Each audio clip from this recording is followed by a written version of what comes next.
So isa namang katiits nga magpatingin sa kaniyang markers. Sabi niya sa kaniyang message, bro, patingin kung saan nakalagay ang deposito, bro. Okay, ating i-remap. Sana nanood ka ngayon, bro. Sa inyo na to, bro. So maraming salamat sa pagtiwala.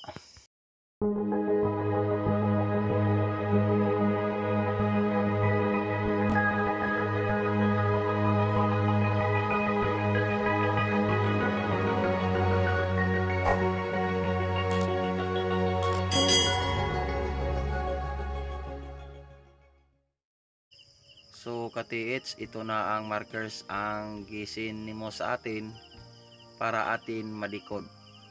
So una sa lahat, don't forget subscribe sa ating YouTube channel, ang ating YouTube channel si Bunga Cebu Treasure Hunter, and pakipollow lang sa ating Facebook page. So katiits, ito na ang itong markers mga katiits, perfect gyud siya mga katiits, na mayroong dalawang mata, mayroong ilong, pero ang ilong niya mga katiits hindi symbolize ng ilong ng tao. Symbolize siya that, ibig sabihin item. At ang isang mata niya mga katiits nakadireksyonal mula sa ilong patungo sa isang mata na maliit. Yan ang ating sundan mga katiits. Tapos kung napansin mo, mayroon siyang kathang na maliit, ang maliit na mata, tapos directional sa scope na butas mga katiits. Tapos mula sa scope na malaking butas, directional siya sa baba mga katiits, sa gilid na mayroong patching. So ganito mga katiits, lalong-lalo na sa may-ari ng markers na to na nag-send sa atin. So tingnan mo mga katiits, kasi ganito ang unang remapping natin, ang angulation niya mga katiits. Lagyan natin ng kulay red.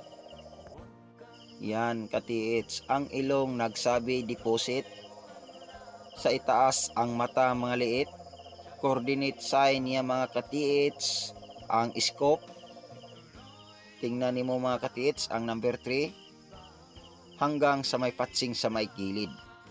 Yan mga katiits, ang ikalawang ilustrasyon natin. Yan ang angulation mga katiits, nakasabayan mula sa ilong hanggang sa maliit na mata hanggang sa scope, triangulation formation.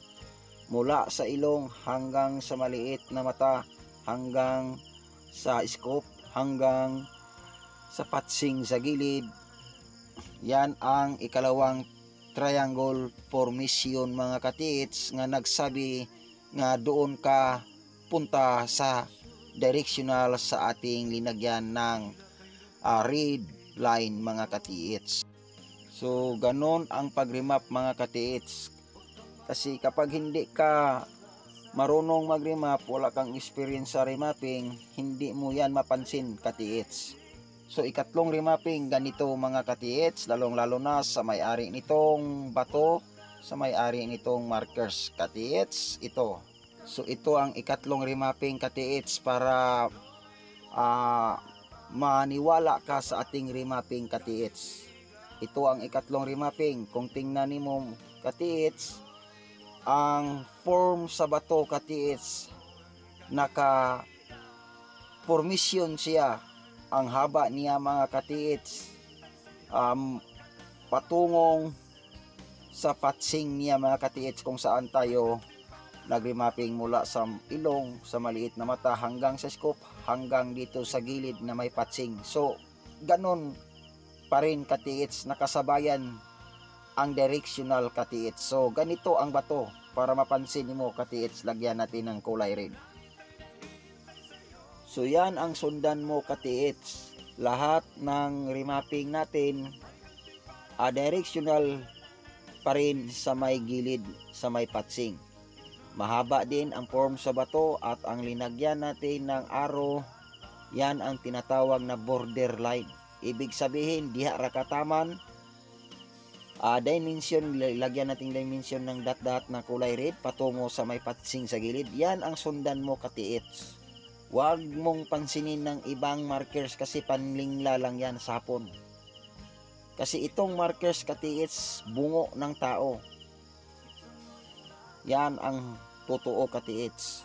Kung ang bato na may parang bungo ng tao, siya ang directional nitong linagyan kong araw katiits na may padsing sa gilid, siya ang tiningnan, malamang nandoon ang deposit.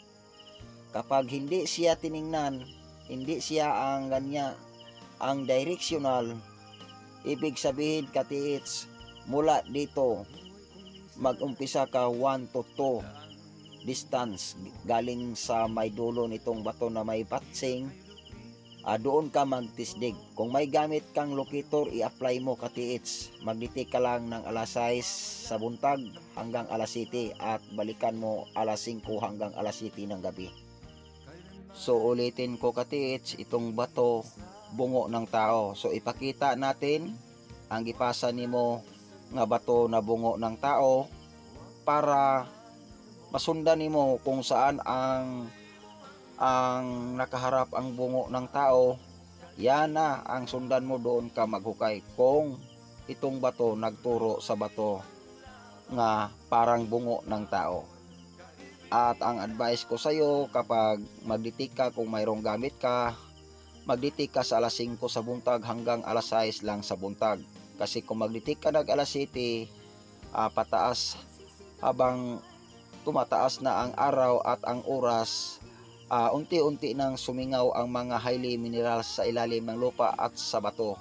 Yan na ang masagap sa mga gadget ninyo, kasi alam ko sa lahat ng mga katiits, mga gadget nila, mga electronic, hindi nila alam na malakas sa anti-decoy, malakas sa highly minerals. At kung i-confirm nimo ang unang na-detect nimo sa buntag, i-confirm nimo sa alas 5 hanggang alas 7 sa gabi, kasi tulog na ulit ang mga minerales sa ilalim ng lupa, ang aura ng gold na ang masagap sa imong gamit, lalong-lalo na ang inyong mga gamit. Kung mayroon kang gamit katiits na mga electronic, malakas yan sa mga anti-decoy at sa highly minerales.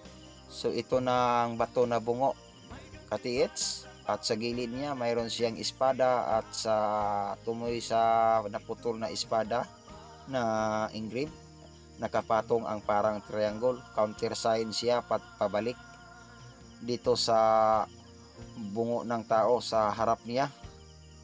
So alam na nimo katiits, kung siya ang tiningnan sa unang bato na remapping natin, so 1 to 2 meters distance tisdig ka katiits, kasi nandito na. Kung malaking itong bato na hindi nagalaw sa nung unang mga tao sa unang panahon, sigurado nandoon na sa harap ang deposito niya.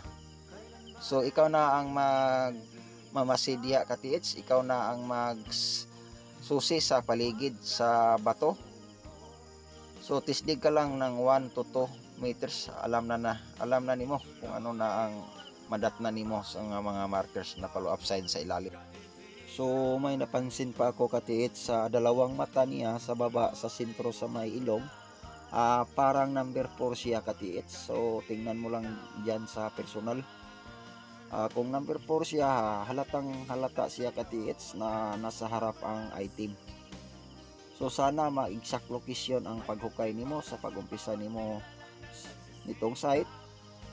Sana matukoy din sa imong gamit, kasi lahat ng gamit ng mga electronic gadget hindi yan makapuwin sa exact location sa item, kasi maraming treasure hunter na naiwala sa gamit. Walang silbi yan, sa totoo lang. So maraming salamat sa pagtiwala sa pagpadala sa markers katiits, and don't forget subscribe sa ating YouTube channel, lahat ng mga katiits, para makita ninyo ang lahat nating video. Kung tingnan lang ninyo mga katiits ang video natin sa ating YouTube channel, Cebu nga Cebu Treasure Hunter, kung tingnan ninyo lahat, doon kayo makakuha ng kaalaman. So maraming salamat, at magandang gabi Philippines.